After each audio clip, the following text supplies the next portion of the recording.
చదివినటువంటి లేఖన భాగము మొట్టమొదటిగా మనము చదివినటువంటి భాగాన్ని మరొకసారి మనం జ్ఞాపకం చేసుకున్నాం. యోహాను మొదటి పత్రిక 3వ అధ్యాయము. యోహాను మొదటి పత్రిక 3వ అధ్యాయము 5వ వచనం. పాపములను తీసివేయుటకు ఆయన ప్రత్యక్షమాయనని మీకు తెలియను. ఆయన యందు పాపమేమీ లేదు.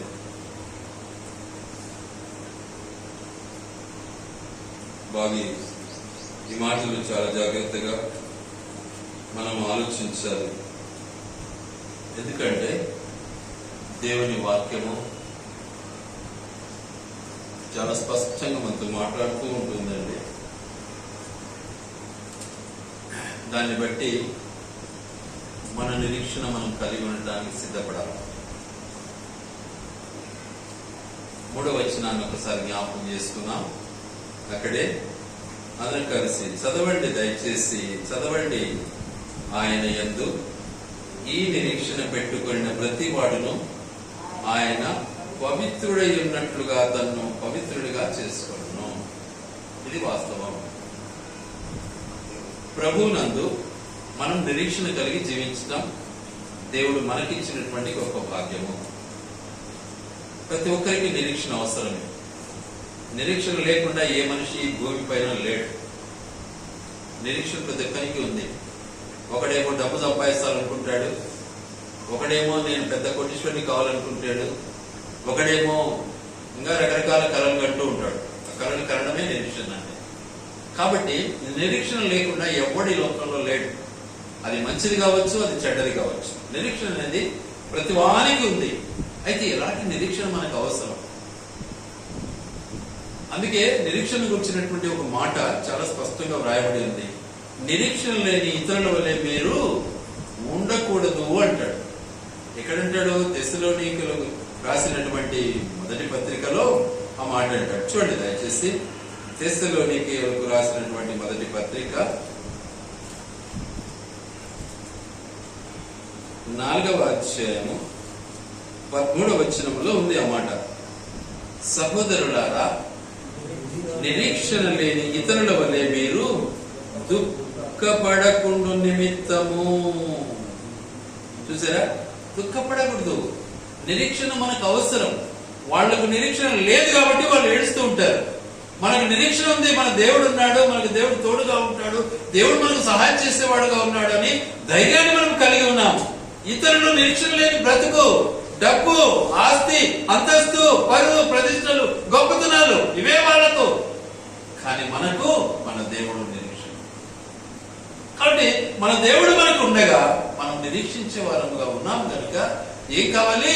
దుఃఖపడకూడదు అంటున్నాడు. కానీ ఇప్పుడు చదివినటువంటి లేఖన భాగానుసారంగా యోహాను మొదటి పత్రిక 3వ అధ్యాయాన్ని మనం గమనిస్తే అక్కడేమనుంది? 3వ వచనంలో ఒక మాట ఉంది. ఏమంటాడు అక్కడ? నిరీక్షణ చాలా స్పష్టంగా చూడండి. ఆయన యందు ఈ నిరీక్షణ పెట్టుకున్న ప్రతి వాడును పవిత్రుడై ఉండాలి అంటున్నాడు. చూసారా?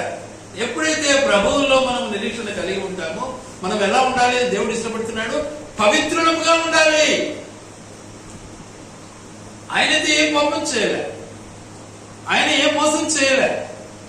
కానీ చేసేది మోసం మనం, అబద్ధమాడేది మనం, నీచానికి దిగజారిపోయేది మనము.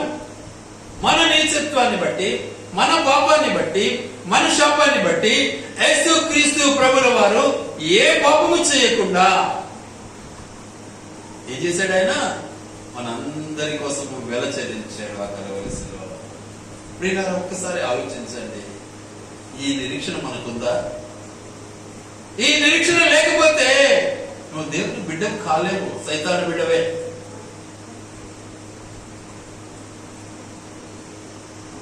ఈ రోజు దేవుని నమ్మి కూడా ఎంతో మంది పక్కకి వెళ్ళిపోతున్నారు. కారణం సైతాను ఆవరిస్తా ఉంది, సైతానుకు లొంగిపోతూ ఉన్నారు. సైతాను యొక్క పరిస్థితులకు బానిసలైపోతూ దేవునికి దూరం అయిపోతూ ఉన్నారు. పిల్లరా, మన దేవుడు నిజంగా నీ కోసం నా కోసం ప్రాణం ఇచ్చాడు. చాలా చక్కగా మాట్లాడతాడు. పాపములను తీసివేయుటకు ఆయన ప్రత్యక్షమైనని మీకు తెలియను. చూసారా, యేసుక్రీస్తు ప్రభువుల వారు ఎందుకు వచ్చాడు ఈ లోకానికి అంటే మన పాపాల నుంచి మనల్ని ఏం చేశాడు?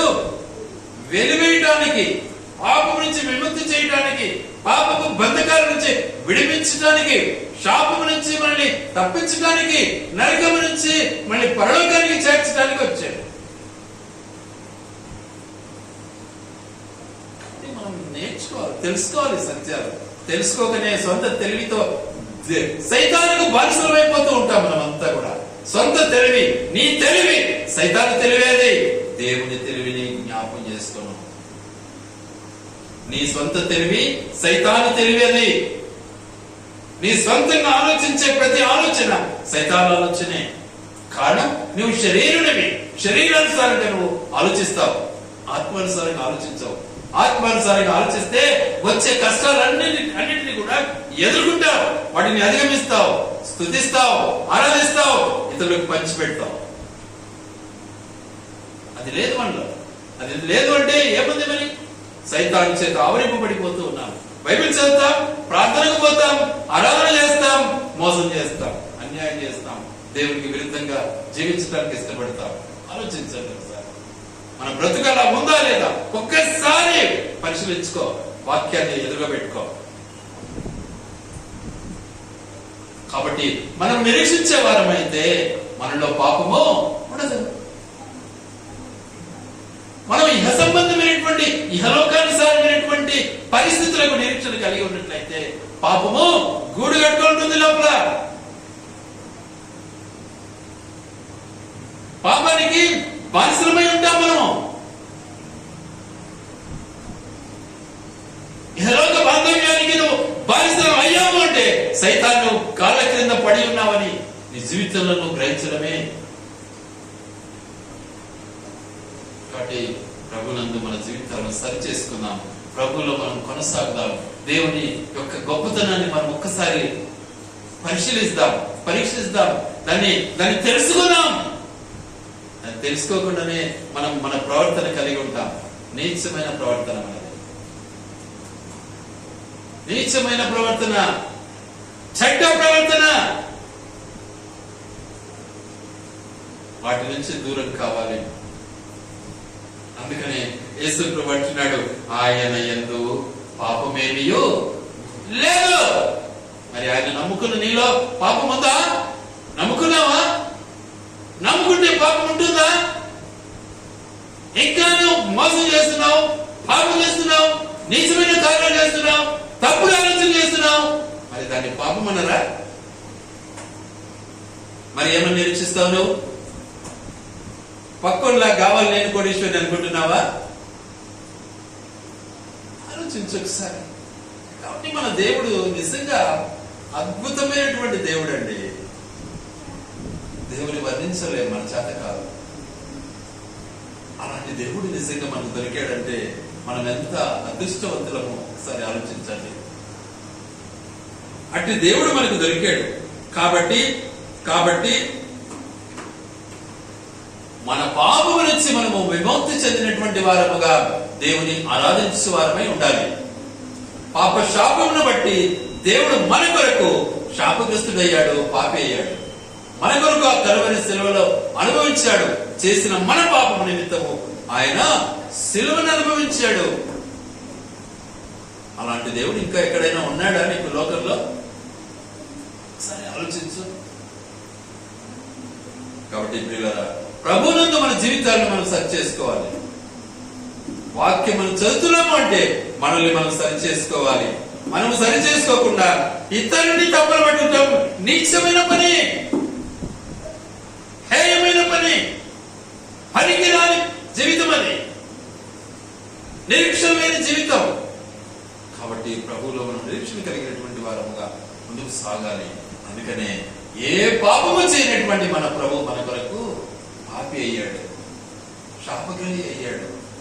అందుకే అంటాడు, నిరీక్షణ కలిగి మనం ఉన్నట్లయితే ఎన్ని కష్టాలు వచ్చినా, ఎన్ని ఇబ్బందులు వచ్చినా, ఎన్ని ప్రాణ సంకటాలు వచ్చినా, ఇతరుల వలె, ఇతరులు అంటే అన్యులు, క్రీస్తుని ఎరుగని వారు, క్రీస్తు దగ్గరికి రాని వారు, ఇతరులు, అన్యులు, జ్యూస్,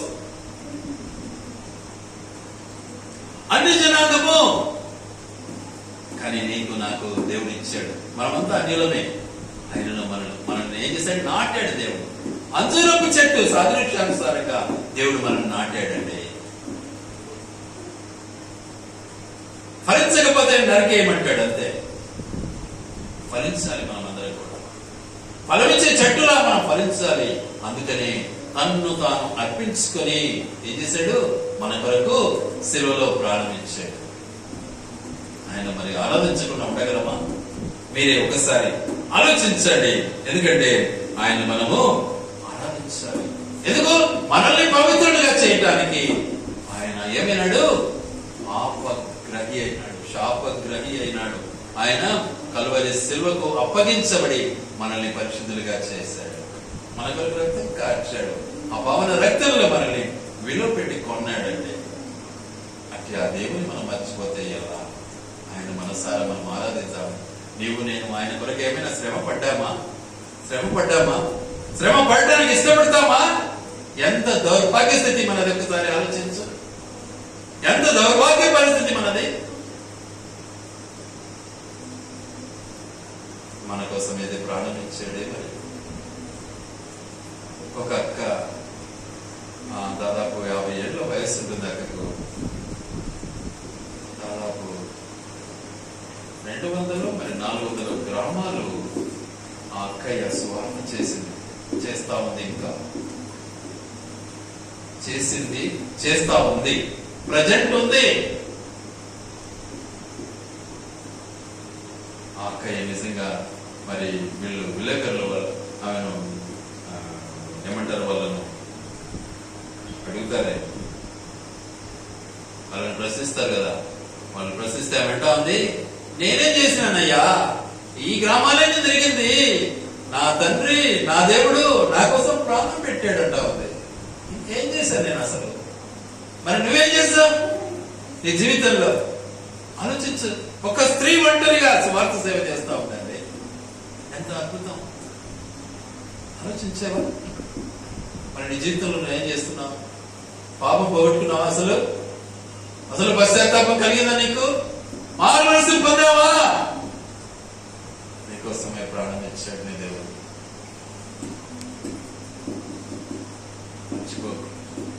అట్టి నిరీక్షణతో ముందుకు సాగినట్లయితే యథార్థంగా ఉంటావు, పరిశుద్ధంగా ఉంటావు, సమర్పణ కలిగి ఉంటావు, నిజంగా ప్రభువు కొరకు శ్రమించేవానిగా ఉంటావు నువ్వు. అలా లేకపోతే ఇతరుల వల్ల ఏం చేస్తావు? నువ్వు ఏం చేస్తావు? దుఃఖపడుతూ ఉంటావు. ఏం చేయాలి నేను? ఏం చేయాలా? నాకు ఇట్లా అయిపోయా, అట్లా అయిపోయా, వాడింటే చేశా, వీడింటే చేశా, ఇవే మనకు ఎదురవుతూ ఉంటాయి. అందుకంటున్నాడు, ఇతరుల వల్ల మీరు దుఃఖింపకుండునట్లు నిరీక్షణ గలవారై ఏం చేయాలి? నిరీక్షణానుసారమైనటువంటి జీవితము ఎలా ఉంటుంది అంటున్నాడు? పవిత్రుడై ఉన్నట్లుగా తన్ను తాను తన పవిత్రునిగా చేసుకొనును అంటావు. కష్టం నీకు వస్తుంది, బాధ నీకు వస్తుంది, కానీ ఇతరులతో నీ కష్టాన్ని కాదు పంచుకుంటే, ఇతరులతో నీ మేళ్లను పంచుకుంటావు. నీ దేవుడు నీకు ఇచ్చిన మేళ్లను ఇతరులతో పంచుకోవడానికి నువ్వు ఇష్టపడతావు. జాగ్రత్త పడాలి మనం. అలా మనం చేయలేకపోతే నిజంగా మనము ఆయన బిడ్డలము కాలేమండి. దౌర్భాగ్య పరిస్థితి మనది. సైతాను బిడ్డలమైతాము. అట్టి ఆ దేవుని మనం స్తుతించడం నేర్చుకోవాలి. మన కోసం ప్రాణం ఇచ్చిన దేవుడు, మన దేవుడు పవిత్రుడు, కానీ పాపిగా ఎంచబడ్డాడు. ఎవరు చేశారు ఆ పాపము? నువ్వు, నేనే చేశాను. మరి అట్టే దేవుని ఎలా ఆరాధించాలి? ఆ అక్కయ్యను చూస్తే భలే కళ్ళమని నీళ్ళు కానీ నాకైతే ఒక్కటి నడుచుకుంటూ పయనిస్తా ఉంది. గ్రామాలు తిరుగుతూ సేవ చేస్తా ఉందండి. ఒక్కతే దగ్గర 50 ఏళ్ళ వయసు. దాదాపు 800-200 చిల్లర గ్రామాలు ఆమె ప్రయాణం చేసింది. ఇంకా నేను అంటా ఉంది, నడుస్తా ఉంది. ఆ విలేకరులు అది పట్టుకొని పొత్తున్నారు ఆ వెనుకబడే. ఇంత ఏమమ్మా, ఇంత ఏంది నువ్వు చేసేదంటే, నేనేం చేస్తున్నానయ్యా, నా దేవుడు నా కోసం ప్రాణం ఇచ్చాడు, ఈ లోకం కోసం ప్రాణం ఇచ్చాడు, నేను ఆయన ప్రకటిస్తున్నాను అంతే. నువ్వేం చేస్తున్నావు ఆలోచించు ఒకసారి. కాబట్టి మన బ్రతుకును ఒకసారి పరీక్షించుకోవాలి. అందుకే దావీదు మహారాజు అంటాడు, ప్రభువా నన్ను పరీక్షించు, నన్ను పరిశోధించు, నీకు ఆయాసకరం ఏం చేస్తున్నా నేను, నన్ను పరీక్షించు ప్రభువా, నన్ను పరిశోధించు, నన్ను పవిత్రపరచు. నువ్వు అడుగుతున్నావా? సిద్ధపడుతున్నావా? సెపరేట్ చేసుకుంటున్నావా? పరిశుద్ధంగా ఉండడానికి ప్రయాసపడుతున్నావా? ఇంకా నీచమైన కార్యాలు చేయడానికి ఇష్టపడుతున్నావా? ఇంకా చెడు ఆలోచన కలిగి ఉన్నావా? ఇంకా తప్పుడు మార్గాన్ని కలిగి జీవించడానికి ఇష్టపడుతున్నావా? ఒకసారి ఆలోచించు. ఆయన నీ దేవుడు నీ కోసం ఎదురు చూస్తున్నాడు. ఎందుకు? ఏ పాపము లేనివాడు ఆయన, ఆయనలో ఏ దోషము లేదు, ఆయన యథార్థవంతుడు. కాబట్టి నీ కొరకు రెండు చేతులు చాపి పిలుస్తున్నాడు, నాయనా నా దగ్గర నైనా. మరి ఆయన నిరీక్షణ, ఆయన యందు నిరీక్షణ ఉందా? ఒకసారి ఆలోచించుకో. అందుకే ఇక్కడ అంటాడు, ఆయన యందు నేను నిరీక్షణ పెట్టుకున్న ప్రతి వాడును ఎలా ఉంటాడు? పవిత్రుడిగా ఉంటాడు. ఆయన యందు నిరీక్షణ ఉంటే పవిత్రుడిగా ఉంటాడు. మనిషిలో పైన నిరీక్షణ కలిగినటువంటి వాడు వెళ్తే సైతానిగా ఉంటాడు. అది సరే, ఆలోచించు. కాబట్టి మన దేవుడు మనకు చేసిన మేళ్లను బట్టి మన బ్రతుకును మనము గ్రహించడం ఎంతైనా అవసరమే.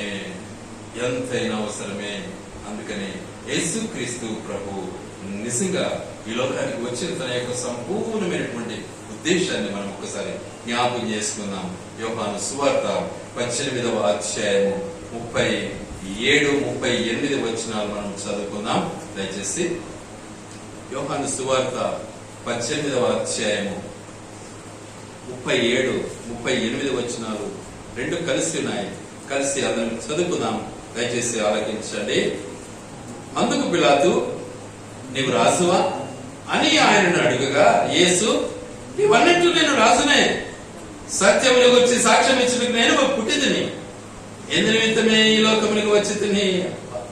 చూసారా, మనం దేనికి వచ్చినాం? ఈ లోకానికి డబ్బు సంపాదించుకోవడానికి వచ్చినాం. దేనికి వచ్చినాము? ఆస్తి సంపాదించుకోవడానికి వచ్చినాం. బ్యాంక్ బ్యాలెన్స్ కలిగి జీవించడానికి మనం వచ్చినాం. వడ్డీలకు సంపాదించుకోవడానికి వచ్చినాం. ఇతరులను మోసం చేయడానికి వచ్చాము. కానీ మన దేవుడు దానికోసం రాలేదండి. ఆయన రాజుగా వచ్చాడు. మీరే చెప్పండి, రాజుకి ఏం తక్కువ ఉంటుందండి? ఏమైనా తక్కువ ఉంటుందా? మరి నువ్వు ఆయన బిడ్డవేనా? నువ్వు ఆయన బిడ్డవైతే పోగిరి చేస్తులు ఉండకూడదు. నేను ఆయన బిడ్డవైతే దురాశ నీకు ఉండకూడదు. ఆయన బిడ్డవైతే అబద్ధం నీకు ఉండకూడదు. ఆయన బిడ్డవైతే నీకు స్వార్థం రాకూడదు. ఆయన బిడ్డవైతే నిజంగా నీలో శరీర ఆశలు ఉండకూడదు. అవి ఉన్నాయి అంటే ఆయన బిడ్డవు కాదు, నిన్ను ఏలుతున్నటువంటి సైతాన్ బిడ్డవు. గ్రహించాలి సత్యం. కాబట్టి మన జీవితంలో ఈ లోకానుసారంగా మనం బాధపడతాం, ఈ లోకానుసారంగా ఏడుస్తాం. ప్రభు కోసం ఏడుస్తున్నామా? వచ్చిందే ఒకసారి ఏడుపు ప్రభుని బట్టి? నేను చదువుతా ఉంటే కళ్ళ నీళ్ళు కారుతా ఉంటాయి నాకు. మీకు తెలుసుకో లేదు. వాక్యం చదివేటప్పుడు ఎంత మన దేవుడు నిజంగా మన కోసం ఎంత చేశాడు. ఏడ్చావా ఒకసారైనా నీ ప్రభు కోసం? ఎప్పుడు చూసినా నీ కోసం ఏడుస్తావా? నీ బ్రతుకు దేవుని కంటే గొప్పదా? నీకు బ్రతికిచ్చింది దేవుడు కాదా? నీలో ఉన్న స్వార్థము ఆలోచనలే నీకు గొప్పనా? అని యేసు ప్రభు అంటున్నటువంటి మాట, నేను సత్యమును గురించి సాక్ష్యం ఇచ్చుటకు పుట్టి తిని. చూసారా, ఈ లోకానికి వచ్చి తిని. దేనికోసము? సత్యం కోసం వచ్చాను నేను. అబద్ధం కోసం రాలే, అన్యాయం కోసం రాలే. నువ్వు ఎన్నిసార్లు ప్రతి దినము అబద్ధం ఆడతావు? ఒకసారి ఆలోచించుకో. అబద్ధం ఆడతావా లేదా? జ్ఞాపకం చేసుకో ఒకసారి. పిల్లరా, ఏ విషయంలోనైనా సత్యము సత్యమే, అది అబద్ధం కానే రాదు. అబద్ధపు వాంఛలతో, అబద్ధపు వాగ్దానాలతో దేశాన్ని మోసం చేసేవాళ్ళు ఎంతో మంది నాయకులు ఈరోజు.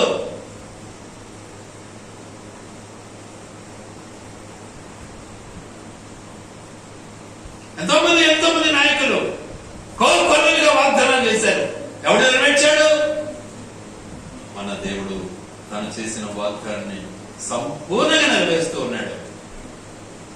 పాపము నుంచి నిన్ను రక్షించడానికి మనుష్య కుమారుడు లోకానికి వచ్చాడు అన్న సత్యాన్ని, తన వాగ్దానాన్ని సంపూర్ణంగా తూచా తప్పకుండా నెరవేర్చి రుజువుపరిచాడు మన దేవుడు. అందుకే ఆ కలవరి సెలవుకు అప్పగించుకొని, తండ్రి వీరిని క్షమించు, వీరు నిజంగా తెలియదు వీళ్లకు, వీళ్ళని క్షమించు అంటున్నాడు. ఎంత గొప్ప దేవుడు అండి.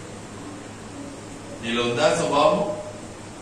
ఆలోచించు, ఒక్కసారి ఆలోచించు. ఈ రోజు మన బ్రతికి ఎలా ఉంది? రేపు ఎలక్షన్లు వస్తున్నాయి, 10 రూపాయలు ఓడిస్తే వాళ్ళకి ఓటు వేస్తానంటావు. ఎంత నీచమైన బుద్ధి అనేది! అది సైతాని క్రియ కాదా? ఓటుకు నువ్వు 10 రూపాయలు అమ్మడబోతావా? నీ బ్రతకంతేనా? నువ్వు మళ్ళీ నీతి బోధించగలవా? నీ చేత అవుతుందా? కాబట్టి జాగ్రత్త పడాలి మనం. ఎందుకంటే ఆయన ఏ పాపము చేయని వాడు, ఆయనలో పాపమే లేదు. ఆయన ఎందుకు నిలిచి ఉన్నవాడు ఎవడను పాపము చేయడు. ఎంత క్లియర్ గా ఉంది. ఒకసారి ఆలోచించు. ఆ మాట ఉందో లేదు చదవండి. ఎక్కడ 6వ వచనం ఏమంటున్నాడు? ఎక్కడ? యోహాను మొదటి పత్రిక 3:6. ఆయన ఎందుకు నిలిచిండు వాడు ఎవడను పాపము చేయడు. ఉన్నామా ఆయన ఎందు? అబద్ధం ఆడము. ఉన్నామా ఆయన ఎందు? మోసం చేయము. ఉన్నామా ఆయన ఎందు? పాపము చేయము. ఆలోచించుకోండి ఒకసారి. అలా ఉంటే మనం ఆయన బిడ్డలం అవుతాం, కానీ లేకపోతే సైతాన్ బిడ్డలమే. పరీక్షించుకోండి ఒకసారి. వాక్యము నిన్ను పరిశీలిస్తా ఉంది, వాక్యము నిన్ను పరిశోధిస్తా ఉంది, వాక్యము నిన్ను ప్రశ్నిస్తా ఉంది. వాక్యానికి నువ్వు కట్టబడుతున్నావా? వాక్యమైన దేవుడు నీతో మాట్లాడుతున్నాడు. వింటున్నావా? విన్నావా? ఆలకించావా? లోబడ్డావా? నిరీక్షణ కలిగి జీవించేది నేర్చుకో అంటున్నాడు. ఈ లోకంలో ఇప్పుడే ఈ క్షణమే ప్రాణం విడిచిన నేను పరలోకానికి వెళ్తానన్నటువంటి నిరీక్షణ నీకుందా? నీకుండాలి అంటే ఏం చేయాలి? నువ్వు చాలా స్పష్టంగా ఉంది ఇక్కడ. ఏమంటున్నాడు? ఇక్కడ చాలా క్లియర్ గా మాట్లాడుతున్నాడు. పవిత్రుడై ఉండాలి అంటున్నాడు. ఉన్నావా పవిత్రంగా? ఉన్నావా? ఆలోచించు. కాబట్టి ప్రభువులో మనకిచ్చినటువంటి గొప్ప ఆధిక్యతను మనం మర్చిపోకూడదు. ఆయన ఏ పాపం లేకుండా మన కోసం పాపగ్రాహి, మన కోసం ప్రాణం ఇవ్వడానికి వచ్చాను అంటున్నాడు. తర్వాత ఏమన్నాడు? నెక్స్ట్ వర్డ్, ఇందు నిమిత్తమే ఈ లోకమునకు వచ్చి తిని సత్య సంబంధి అయిన ప్రతివాడు నా మాట వినును. నిజంగా నువ్వు సత్యాన్ని అనుసరించే వారివైతే యేసుక్రీస్తు ప్రభు మాట వింటావు, లేకపోతే సైతాను మాట వింటావు, లేకపోతే డబ్బు మాట వింటావు, లేకపోతే స్వార్థ వైద్యులు అవుతావు. ఆలోచించుకో. నేను కాదు మాట్లాడేది, ఇప్పుడు దేవుడు నాతో మాట్లాడుతున్నాడు, దేవుడు మనతో మాట్లాడుతున్నాడు. చాలా స్పష్టంగా అంటున్నాడు, సత్యములకు వచ్చి లోకములకు వచ్చి తిని సత్య నిబంధన అయిన ప్రతివాడు నా మాట విను. నా నిబంధనకు కట్టుబడి ఉన్నావంటే నా మాట వింటావు, సత్యానికి లోబడతావు, స్వార్థానికి బానిసవు కావు.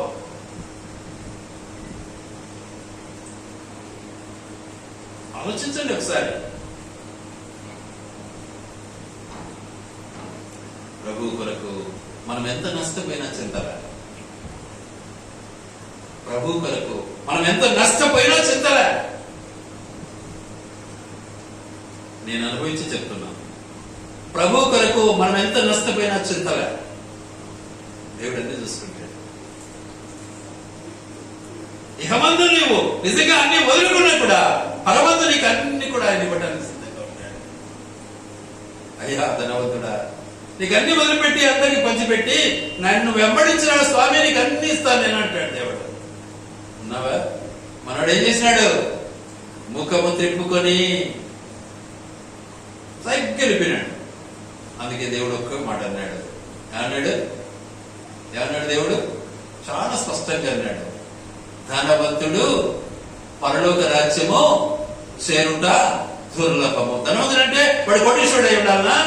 దురాశకు బానిసమైన నీవు పరలోకం చేరలేవు. దురాశ దేనికోసం? డబ్బు కోసమే. దురాశ దేనికోసం? ఆస్తి సంపద కోసమే. దురాశ దేనికోసం? నీ గొప్పతనం కోసమే. అట్టి దాని నుంచి నీ జీవితాన్ని నువ్వు మార్చుకోవాలి. దానికోసం నేను వచ్చాను. దాన్ని విడిపించడానికి నేను వచ్చాను. దాని నుంచి నేను కాపాడడానికి నేను వచ్చాను. ఆ సత్యాన్ని నీకు తెలియచేయడానికి నేను వచ్చాను. నీవు సత్యాన్ని మర్చిపోతున్నావు అంటున్నాడు. కాబట్టి అందుకు పిలాతు సత్యమనగా ఏమిటి అని అతనితో అనెను. అతడు ఈ మాట చెప్పి బయటనున్న యూదుల యొద్దకు తిరిగి వెళ్ళి ఆయన యందు ఏ దోషమును నాకు కనపడలేదు అన్నాడు. చూసారా? అన్నాడు, ఆయన యందు నాకు ఏ దోషమును. చూసారా? దోషరహితునిగా జీవించడం క్రైస్తవ జీవితం. దోషరహితునిగా జీవించడమే క్రైస్తవ జీవితం. యేసుక్రీస్తు ప్రభువులో మనము కొనసాగు నిమిత్తమై ప్రభు మనకిచ్చినటువంటి గొప్ప ఆధిక్యత అభయమిస్తున్నాడు. అందుకే భయపడద్దు. ఏ కష్టాలు వస్తున్నాయని భయపడద్దు. ఏ ఇబ్బందులు వస్తున్నాయని భయపడద్దు. ఏదో అనారోగ్యాలు పాలైపోతున్నామని భయపడద్దు. భయపడకుడి అంటున్నాడు. భయపడకుడి. చూడండి దయచేసి ఆ మాటను ఒకసారి జ్ఞాపకం చేసుకుందాం. లూకాసు వార్త 2వ అధ్యాయము. లూకాసు వార్త 2వ అధ్యాయము 10వ వచనం చదువుకున్నాం. 10-11 వచనం చదువుకున్నాం. దయచేసి అందరం కలిసి చదివి నేర్చుకున్నాం.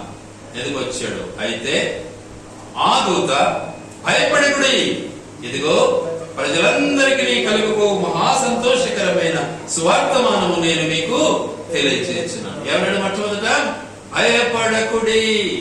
చూసారా? మనం భయపడిపోతూ ఉంటాము, బాధపడిపోతూ ఉంటాము, ఇబ్బందులు పెరిగిపోతూ ఉంటాము.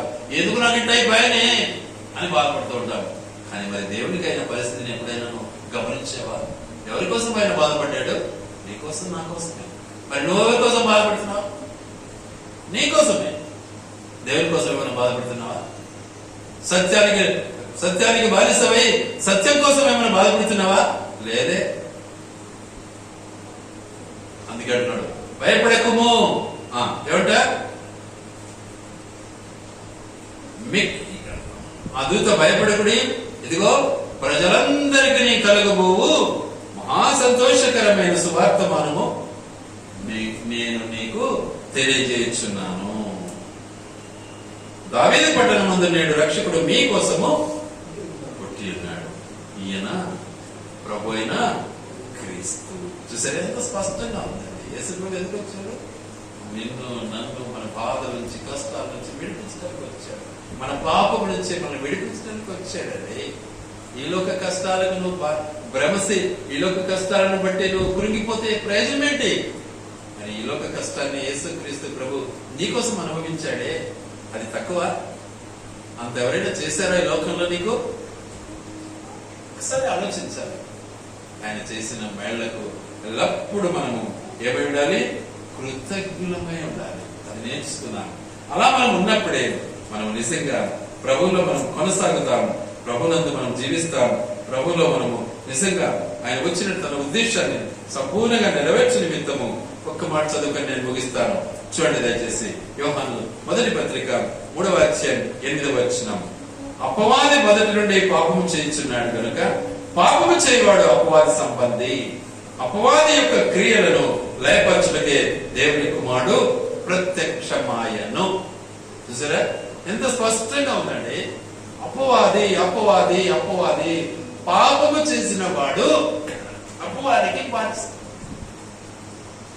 దేవుని మాట వినని వాడు సైతానుకు బానిస. అపవాది జీవితం, అపవాది యొక్క జీవితం. అపవాది అంటే ఎవరు? అసలు సైతానుడు. చాలా క్లియర్ గా ఉంది. మళ్ళీ ఒక్కసారి జ్ఞాపకం చేసుకున్నాం. అపవాది మొదటి నుండి పాపము చేయించున్నాడు. చూసారా, నీ ఆలోచనలన్నీ అపవాదిగానే ఉంటే నువ్వు పాపమే. కానీ ప్రభు యొక్క సత్యానికి నువ్వు లోబడి ఉంటే దేవుని బిడవవుతావు. అది నీకు తెలియచేయటానికి, అది నీకు బోధించడానికి, అది నీకు అనుగ్రహించడానికి యేసుక్రీస్తు ఈ లోకానికి వచ్చారు. అందుకని అంటాడు, నేను దేనికి వచ్చినాను చాలా స్పష్టంగా అన్నాడు యోహాను సువార్తలో. నేను ఈ లోకానికి ఎందుకు వచ్చాను అన్నాడు? సత్యమును బోధించడానికి వచ్చాను. నేను రాజునే. చూసారా? కాబట్టి ప్రభునందు మన బ్రతుకులను ఒక్కసారి పరీక్షించుకుందాం. యేసు ప్రభు మన పాపాన్ని బట్టి ఎంత చేశాడు, యేసు ప్రభు మన దుఃఖాన్ని బట్టి ఎంత చేశాడు, యేసు ప్రభు మన యొక్క శాపం నుంచి మనం విడిపించడానికి ఆయన ఎంత చేశాడు. ఏమేం చేశాడంటే తన ప్రాణం ఇచ్చాడు, తన రక్తం కార్చాడు, మన కొరకు దెబ్బలు తిన్నాడు, మన కొరకు తిట్టించుకున్నాడు, కొట్టించుకున్నాడు, మన కొరకు తన శరీరాన్ని బలి అర్పించుకున్నాడే. బట్టి ఆ దేవునికి మనము ఎలా స్థితి చెల్లించాలో ఒక్కసారి జ్ఞాపకం చేసుకోండి. కాబట్టి అట్టి ఆ దేవుని మనము నిజంగా ఆరాధించే వారముగా ఉండాలి. అందుకే వాక్యం సెలవిచ్చిన మాట మనం చదివాము. ఇప్పుడే ఆరాధించేవారు ఎలా ఉంటారని వాక్యం చదివాము. చూద్దాం ఒకసారి ఆ మాటను. 4వ అధ్యాయం యోహాను సువార్త 23వ వచనం. అయితే యథార్థముగా ఆరాధించాలి, సత్యముతో ఆరాధించాలి, తండ్రిని ఆరాధించాలి. నిజంగా ఎలా ఉండాలి? ఆయన ఆరాధించేవారు ఆత్మతోనూ సత్యముతోనూ ఆరాధించాలి. అది దేవుడు ఇచ్చినటువంటి గొప్ప ఆధిక్యత. ఆ సమయం వస్తా ఉంది. ఆలోచించండి, ఆలోచించండి. ఒక ప్రక్క యుద్ధాలు వస్తున్నాయి, ఒక పక్క వరదలు వస్తున్నాయి, ఒక ప్రక్క భూకంపాలు వస్తున్నాయి, ఒక పక్క భయంకరమైనటువంటి వ్యాధులు వస్తున్నాయి. వీటన్నిటిని అధిగమించడంలో దేవుని మహాకృప మనల్ని ఆవరించి మనల్ని కాపాడుతూ ఉంది. ఆ దేవుని నువ్వు స్తుతించవా, ఆరాధించవా? ఒక్కసారి ఆలోచించుకో.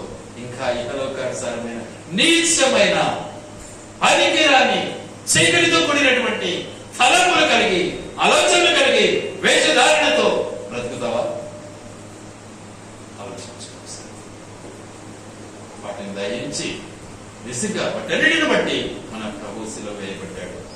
వాటన్నిటి నుంచి విడిపించడానికి యేసుక్రీస్తు ప్రభు తన సత్యాన్ని మనకు చాటించాడు, తన పరిశుద్ధతను మనకు బయలుపరిచాడు, తన పవిత్రతను బయలుపరిచాడు.